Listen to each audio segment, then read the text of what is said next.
Teacher Dan here. Alright, I've been holding off on this one for a minute. Instructional coaches. Well, boy howdy.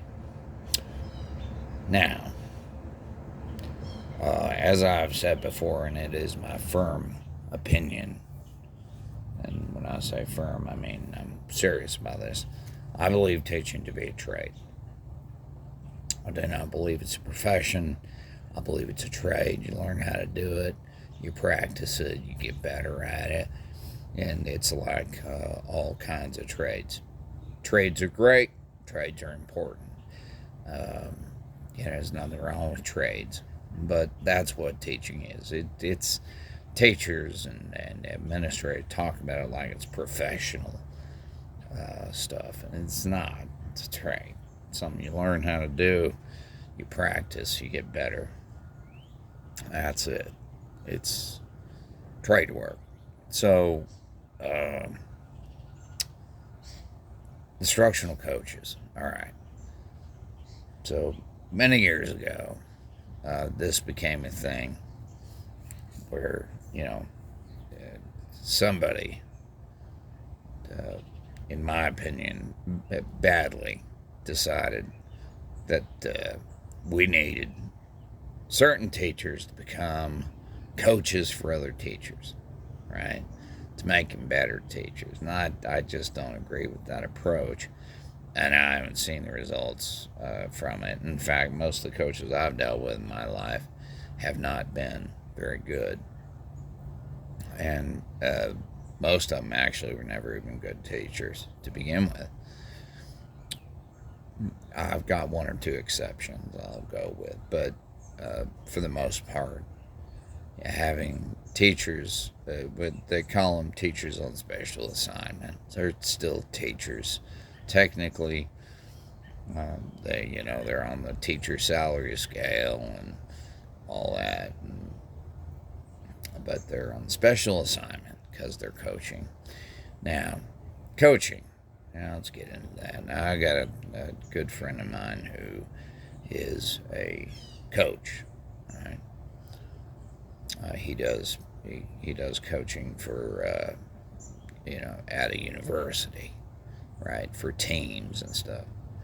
Now, personally, I think, and many may take offense at this, but I think coaching is horse shit. Generally speaking, I mean, I'm not saying it couldn't have value, right? But I was actually trained to be a coach.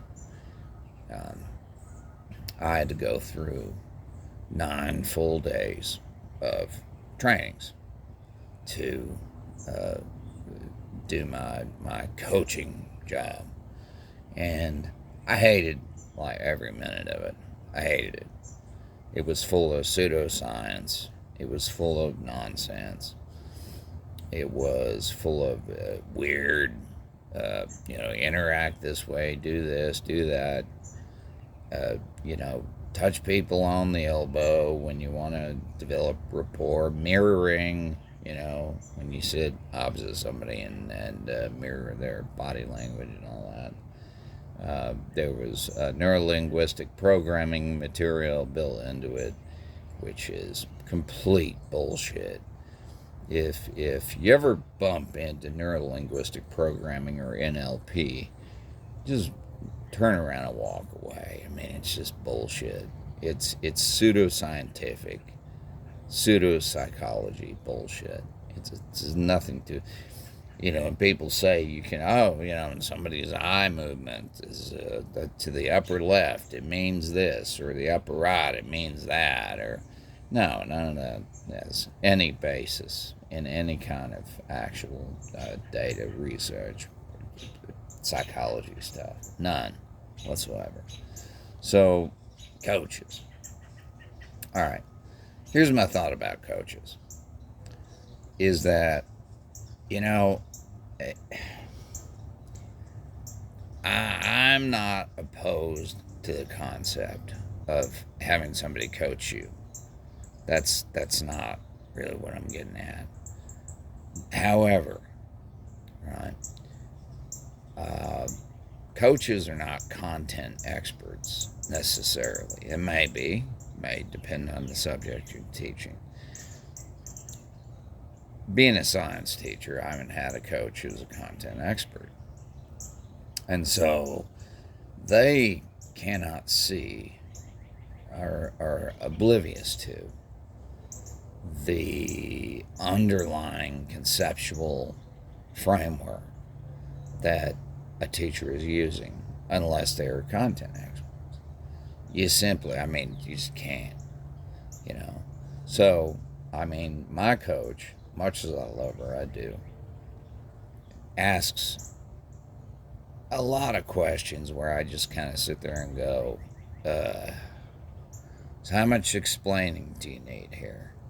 How much do you need me to go back and lay groundwork for you so you can understand what I'm talking about, what I'm trying to do, and like being a content expert is really, really important. And this leads me into, I'll come back to this again too. I've heard coaches say, good teaching is just good teaching. And no, that's not true. Good teaching in one subject is not good teaching in another. All right? Yeah, there's some overlap, sure. Lesson design, I suppose. Okay. But good teaching is good teaching? No, it's not. So, this idea of coaching as like an activity, it just doesn't work. And mostly it becomes a burden and a stumbling block for teachers who are content experts, right? Because it slows you down. It's just one of those things where it's like, they want to sit down and process all this stuff, and you're just like, yeah, no, I don't need that. I got it. Anyway, so I'm not a fan of coaching. I think it's just hot air mostly, and I'm not, and if you ever run across cognitive coaching, I think it's just basically bullshit. So, if you're into it and you dig it and you find value in it, great, good for you. I did not. So, and I offended my friend. I did, because that's what he does for a job. But I've overheard, a meeting he was doing, and I was like, come on, yeah. It was just like, it was an online meeting, and people were in this meeting, and I don't know. I was listening to it just going, this is killing me, man. Like, like, can we get to like some material, some content of some kind of something? So we're not just talking about coaching. Because I don't really even get what the idea is. I'll be honest. I don't get it. It's and I think that we've invested an awful lot of resources in this thing that I don't see really making a difference at all. And for somebody who's a veteran, who's been around a long time, been doing this a long time, I don't see any value in it. I don't find anything in it that's good for me, that helps me. It just eats up time. I have to go sit in meetings about it. That's it.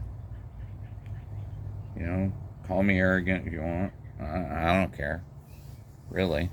I don't need to be coached. So, that's kind of where I come down on the subject. It's not valuable, it's not important, and it doesn't improve what I'm doing. What it does is produce a lot of annoying questions for me to answer. And and eat up a lot of time. Right? So that's pretty much that. Now, if you're a beginning teacher, I suppose, maybe coaching is good for you. Maybe you need that. Maybe it would help. Maybe make you better as a beginner. For me, it's not. It's not of value. I've been around too long, And if there were some new tricks, to learn, I'll be honest. It's that old expression: can't teach an old dog new tricks. Well, if there were some new tricks, I'd learn them. But there aren't. There's nothing new ever. There's nothing new in education. And I'm going to get back to flow here in a bit. I'll talk about that because that's a term that's been thrown around pretty fast and loose, and it's worked its way into education. I'm going to talk about some of that kind of terminology like that later. Anyway, Teacher Dan here, signing off.